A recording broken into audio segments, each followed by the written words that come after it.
days behind the camera with the NC Beer guys, and welcome to another episode of the NC Beer Buzz. We found our way on a long journey today, the whole way to Durham and Hope Valley Road. We're in the Growler Grlz Growl Shop with owner, proprietor, Karen Poulsen. And just so you know, Growler Grlz is on Hope Valley Road in Durham, next to Randy's Pizza, right across the food line. Got that right? Yes, you do. We've been in operation about 18 months. Yes. And it's going well. Going really well. Thanks for having us in. Oh, you're very welcome.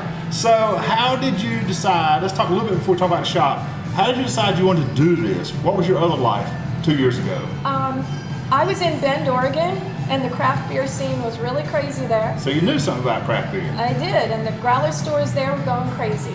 I thought it was a great concept, and I wanted to do it somewhere where the population volume was bigger, and here I am, North Carolina. Did you know people in Durham, or how'd you pick Durham? I just picked the triangle and found this place. Threw darts at a map or something? Well, I looked at the demographics and stuff like that. Well, that's great. Yeah. That's good. So, had you been involved in beer before, or you just were a craft beer fan? I was just a craft beer fan.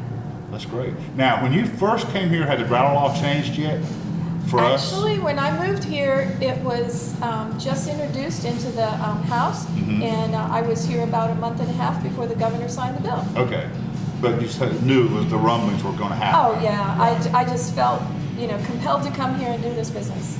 So when you thought from Oregon, I'm going to go to Raleigh or I'm going to go to Durham and I'm going to do a growler shop, and with all these nice taps, was this your vision, or what did you think you were going to do? Did it turn out to be what you thought it would be? It turned out a little different than what I thought it was going to be. Out in Oregon, you walk into the convenience store, and right next to the cigarettes, there's half a dozen taps. You get your beer and you go. Okay. When I got to North Carolina, I learned that people like to hang out where they get their growler to go. So I kind of morphed it into a growler filling station with a little bit of a tap room. A tap room. So that wasn't originally part of the vision because you didn't know that. You didn't know that experience. No. But what a great, we think it's great to have people hanging and drinking on premises. Exactly. In addition to just getting their beer and going. Right. And it's been very successful. The neighborhood around here loves it. They're always bringing their friends in when they get visitors from out of town. We got to go to Growler Grlz. It's really nice. And is it a community hangout? Is there people that live here, or is it mostly traffic from the highway? It's a lot of community, and we're in the middle of a great community area. But we also get traffic from a lot of the internet searches, tap hunter searches.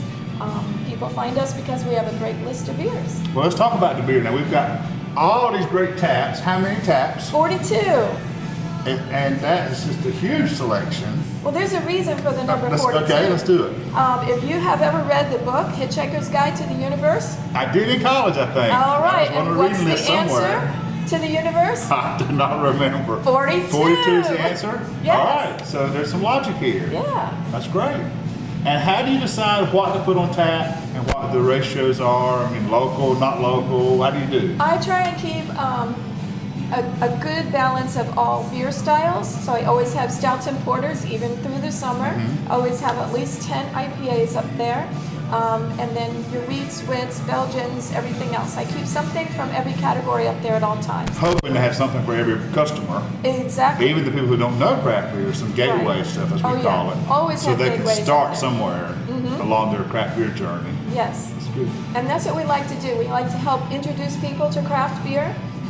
When you walk in here, we tell you about the 42 taps. We tell them we have pints and we do flights of beer. And we tell them we fill growlers to go. Then if they are still standing back, amazed at this menu. Well, because now honestly, it can be a little overwhelming. I mean, you see this board with 42 selections, and if you're not, most of us like to drink something we haven't drank before. Right. So the first one may be something you know. Right. But the second, third one, or whatever else, it's got to be overwhelming to see all the choices. Well, it is. So what we did is we color-coded the menu. So we have a color coding on the vertical strips that tells you what color those style beers are written in. So like if you like IPAs, you're going to look at all the green beers. Right. If you like stouts and porters, you're going to look at purple, wheats and wits and pink, etc. So once we explain that to our customers, they say, "Oh, I get it." Well, that does make it all kind of fall in place. It does. I hadn't picked that up yet either, so Yeah. that makes perfect sense. Yes.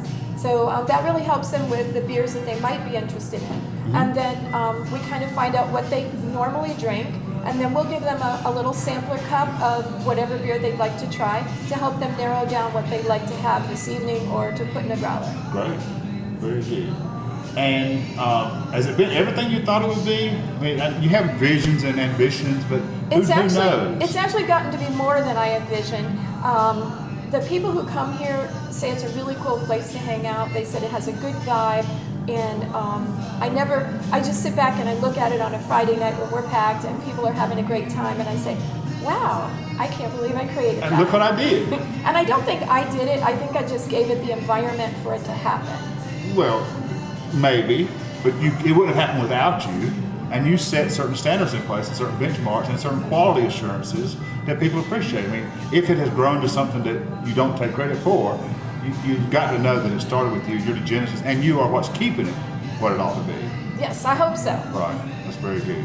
So what are the hours? When can people come in? We are open Monday through Wednesday, 11 to 10.